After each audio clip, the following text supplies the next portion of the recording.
all my lovely European chums. Thanks to those of you who sponsored me already. The story is Vasilisa, Baba Yaga and the Little Doll. In a far-off land, in a far-off time, on the edge of a great forest, lived a girl named Vasilisa. Ah, poor Vasilisa. She was no more than 8 years old when her mother died. But she had a friend, and that was better than most, for a doll. And as the mother lay ill, she'd call the child to her bedside. Vasilisa, she said, here is a little doll. Take good care of her, and whenever you're in a great need, give her some food and ask for her help, and she will tell you what to do. Take her with my blessing, but remember, she's your secret, and no one else must know of her at all. The father of Vasilisa grieved for a time, and then married a new wife, thinking that she would care for the little girl. But she did not, indeed. She had 2 daughters of her own, and not one of them had a grain of love for Vasilisa. From early dawn to the last light of day, in the hot sun or the icy wind, they kept her toiling at all the hardest tasks, in or out of the house. Never did she have a word of thanks. Yet whenever they set her to do was done, and done in time. For when she truly needed help, she would set her doll on a ledge or table, give her a little food and drink, and tell the doll her troubles, and with her help everything was done. One day in the late autumn, the father left for town, a journey of many days. Darkness fell early, rain beat on the cottage windows, and the wind howled down the chimney. Just the time for the wife to work a plan she had in mind. To each of the girls she gave a task. The first was to making lace, the second to knitting stockings, and Vasilisa to spinning. No stirring from your place, my girls, before you have done, said the woman. Then, leaving them a single candle, she went to bed. The 3 worked on for a while, but the light was small and flickered.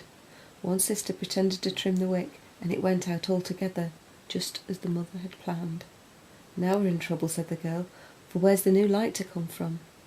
There is only one place, said her sister, and that's from the Baba Yaga. That's right, said the other, but who's going to go? My needles shine, so the job's not mine. I can manage too, said the other. My lace pins shine, the job's not mine. Vasilisa must go. Yes, Vasilisa must go, they cried together, and they pushed her out of the door. Now, who was the Baba Yaga? She was a mighty witch. Her hut was set on claws, like the legs of giant hens. She rode in a mortar over the highest mountains, speeding it on with the pestle, sweeping away her traces with a broom. And she would crunch up in a tiny trice any human who crossed her path. But Vasilisa had a friend, and that one was better than most, and she took her doll from her pocket and set some bread before her. Little doll, she said, they're sending me into the forest to fetch a light from Baba Yaga's hut, and who has ever returned from there?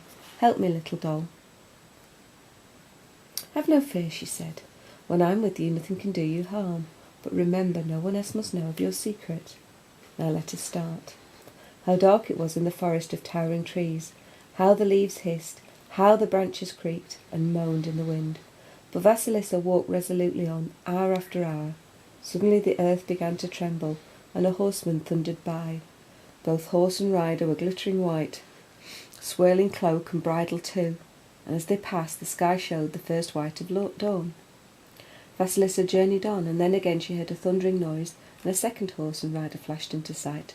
Both shone red as scarlet, red as flame, swirling cloak and bridle too. As they rode beyond her view, the sun rose high, and it was day. On she walked, on and on, until she reached a clearing in the woods. In the centre was a hut, but the hut had feet, and they were the claws of hens. It was Baba Yaga's home. No doubt about that. All around was a fence of bones, and the posts were topped with skulls, a fearful sight in the fading light. And as she gazed, a third horseman thundered past, but this time the horse and rider were black swirling cloak and bridle too. They vanished into the gloom, and it was night. But as darkness fell, the eyes of the skulls lit up like lamps, and everything in the glade could be seen as sharp as day. Swish, swoosh, varoom, varoom. As Vasilisa stood there, frozen stiff with fear, a terrible noise came over the forest. The wind screeched, the leaves hissed, and Baba Yaga was riding home in her huge mortar, using a pestle as an oar, sweeping away the traces with her broom. At the gate of the hut she stopped and sniffed the air with her long nose. I smell Russian flesh, she croaked. Who's out there? Out you come. Vasilisa took courage, stepped forward, and made a low curtsy. It is I, Vasilisa. My sister sent me for a light, since ours went out. Oh, that's it, said the witch. I know those girls, and their mother too. Well, nothing's for nothing, as they say. You must work for me for a while, then we'll see about the light. She turned to the hut and sang in a shrill screech. Open gates! Open gates! Baba Yaga waits! The weird fence opened, and the witch seized the girl's arm in her bony fingers and pushed her into the hut. Now, she said, get a light from the outside lamps. She meant the skulls, and serve my supper. It's in the oven, and the soup is in the cauldron there.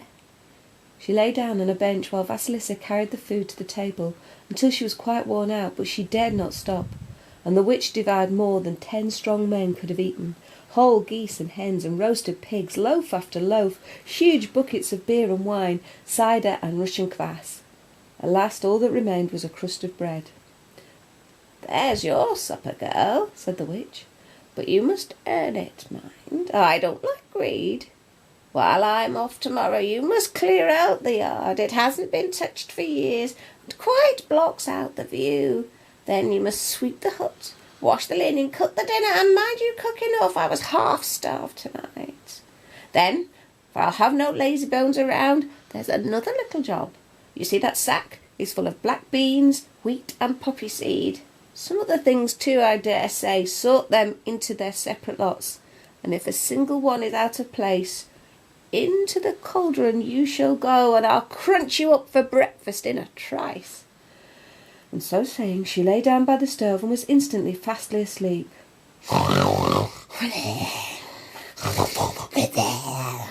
It was a horrible sound. Vasilisa took the doll from her pocket and gave her the piece of bread. Little doll, she said, how am I to do all these tasks, or even one of them? How can a little doll like you help now? We are lost indeed. Vasilisa, said the doll, again I tell you, have no fear. Say your prayers and go to sleep. Tomorrow knows what is hidden from yesterday. She slept, but she woke early before the first glimmer of day. Where should she start on the mountain of work? Then she heard a thundering of hoofs. White horse and white rider flashed past the window.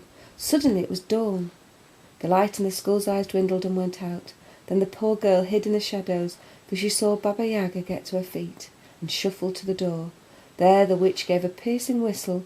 Mortar and pestle and broom came hurtling towards her, stopping where she stood. In she stepped. Off she rode, over treetops, through the clouds, using the pestle like an oar, sweeping away her traces with the broom. And just as she soared away, the red horse and red rider thundered past, and suddenly it was day, and the sun shone down. Vasilisa turned away from the window. But what was this? Every task was done. The yard was clean, the linen washed, the grains and seeds were all in separate bins, and the dinner was set to cook. And there was the little doll waiting to get back in her pocket. All you need to do, said the doll, is set the table and serve it all, hot and hot, when she returns. But keep your wits about you all the same, for she's a sly one. The winter daylight faded fast. There was a thundering of hoofs. Black horse, black rider sped through the glade and were gone. Darkness fell, and the eyes of the skulls once more began to glow, and then with a swish and a roar down swept the mortar. Out stepped Baba Yaga. Well, girl, why are you standing idle? You know what I told you. The work is all done, Granny. Baba Yaga looked and looked, but it was all done. She sat down grumbling and mumbling to heat her supper. It was good, very good, and it put her in a pleasant humour for a witch. Tell me, girl, why do you sit there as if you were dumb? Granny, I did dare not speak, but now, if you permit, may I ask you a question? Ask if you will, but remember, not every question leads to good. The more you know, the older you grow. Well, Granny, can you tell me, who is the white rider on the white horse, the one who passed at dawn? He is my bright morning, and he brings the earliest light. Then who is the rider, all red, on the flame-red horse? He is the fiery sun and brings the day. And who is the horseman, all black, on the coal-black horse? And he is my dark knight, all of my faithful servants. Now I shall ask you a question.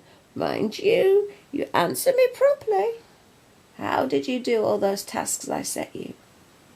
Vasilisa recalled her mother's words, never to tell the secret of the doll. My mother gave me a blessing before she died, and that helps me when in need. A blessing? I want no blessing children here.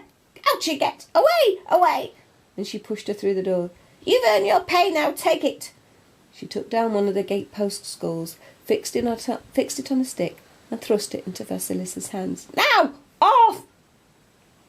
Vasilisa needed no second bidding. She hastened on, her path now lit by the eyes of the faithful lamp. And so, at last, she was home. Why have you taken so long? Screamed the mother and the sisters. They had been in darkness ever since she left. They had gone in every direction to borrow a light, but once it was inside the house, every flame went out. So they seized the skull with joy. But the glaring eyes stared back, and whenever they turned, they could not escape the scorching rays. And soon all that remained of the three was a pile of ash. Then the light of the skull went out forever. Its task was done. Vasilisa buried it in the garden, and a bush of red roses sprang up on the spot. She did not fear to be alone, for the little doll kept her company. And when her father returned, rejoicing to see her, this tale she told him, just as I've told it to you.